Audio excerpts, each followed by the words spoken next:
Hey, what's up? Today I want to share with you my recipe for Briam, which is that Greek-style ratatouille.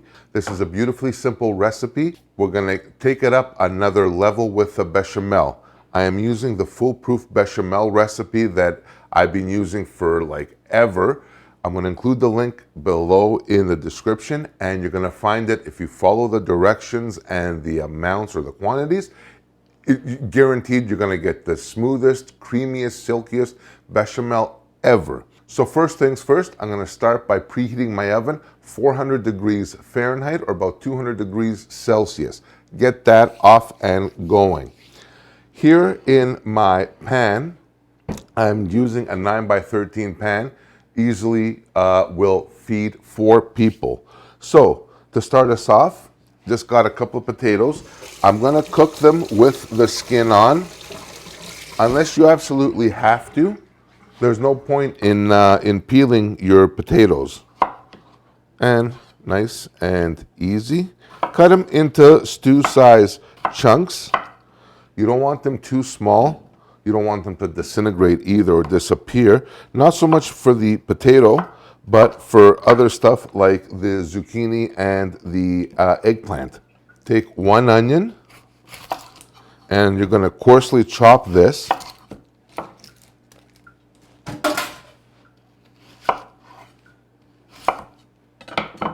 And kind of break up the onion almost like petals in your pan. That's good there, just like that. I'm going to take 1 zucchini, and what I'm going to do for the zucchini, I'm basically just going to half it, and then just cut it up. Again, nothing too small. You don't want this cooking down and disappearing on you. Same deal with my eggplant. I'm using one of these Asian eggplants or the long eggplants. You can use the standard kind of traditional eggplants. Totally fine too.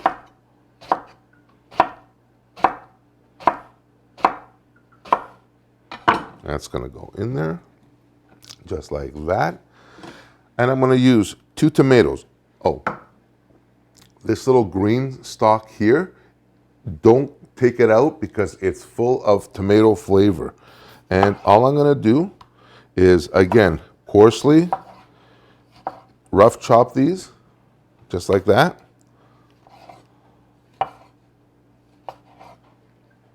Time to season this up. I'm gonna do some salt, a little, oh, there goes my oven, ready to go. I'm gonna do a little bit of paprika. You can use smoked, hot, regular, whatever you like. I'm using a little bit of chili flake. That's totally optional, but I like what it brings to the table in terms of heat. You don't like it, don't have to use it. Very important, a little fennel. Fennel seed is hugely popular in Greece. In Greek, it's called anitho. And lastly, a little oregano, about half a teaspoon. And now, a few glugs, maybe a third of a cup of my Greek extra virgin olive oil.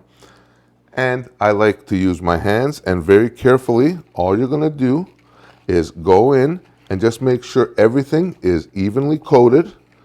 Now, it may seem like my pan is overfilled. Don't worry, it's not. As our veggies will cook down now, they are gonna get, they're gonna reduce. I'm gonna take a little aluminum foil, and you're gonna cover this. If you have a pot that's got a cover in it, by all means, use that as well.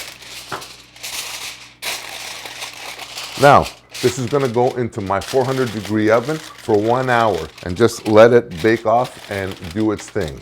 All right, so now my Briam is just about ready. It's a few minutes out. Time to start thinking about our bechamel. And very, very easy, very simple bechamel recipe. If you follow this recipe, guaranteed you will have a successful bechamel. So for this, I'm going to be using about a stick of butter. With you, I can be sad with you. So just put that in there and let that melt down. I'm telling you, there's nothing to this. The next part of any good bechamel or roux is equal parts of flour.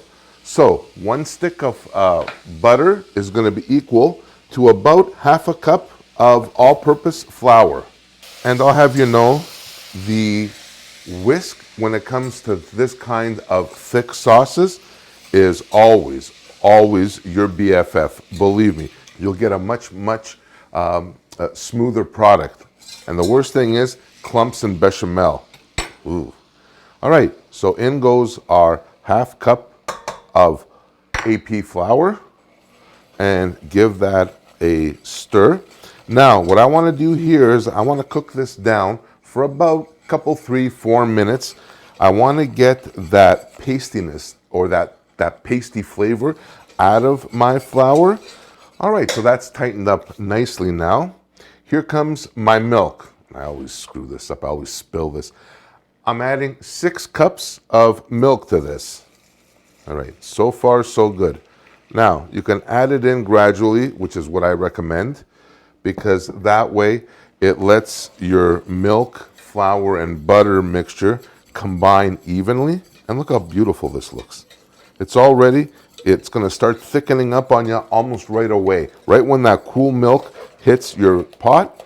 With a good bechamel, the only secret next to your measurements is patience. It is not something that's going to happen in like a couple, 3 minutes. Definitely not.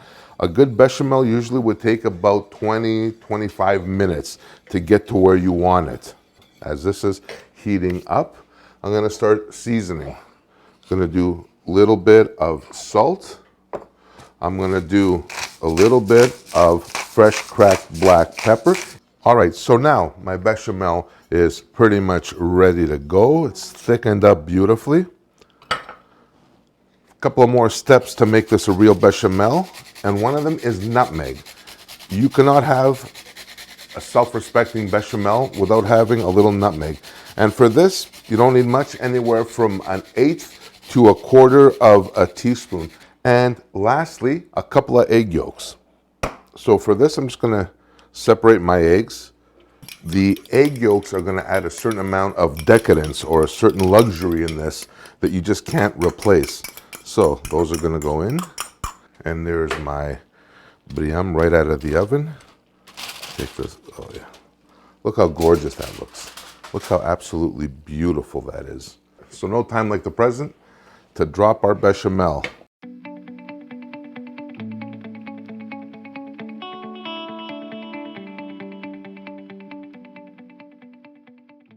So now I'm just going to take this, bake this off uncovered for about 30 to 40 minutes or until my bechamel is like brown and blistering on the top. All right, so this is ready to go. It's been out of the oven for about half an hour. I always let these types of dishes sit and kind of get themselves kind of composed, get their stuff together. And that way, when you cut into it, it doesn't become that much of a runny mess. Now, here's my favorite part. This dish is like a hug on a plate. It is totally, totally comfort food. My bechamel, just gonna break it down. Oh, nice and runny. Oh, look at that. Look at this. Look at this. It's been sitting here for half an hour and it's still fairly runny. So this could actually sit a while longer because it's still like hotter than sin. Mm. Mm, mm, mm. Mm. Mm. This is a meal. You throw it together, you put it in the oven, and it's perfect for make ahead. You can freeze it. You can freeze it before baking. You can freeze it after baking.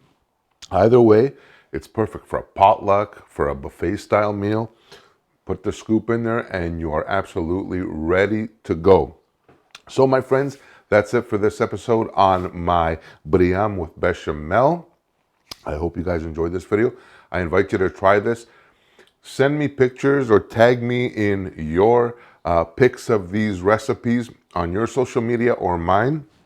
I love seeing what you make from these.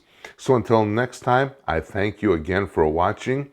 Please take care of yourselves and each other. Stay safe. And until next time, much love. Bye for now.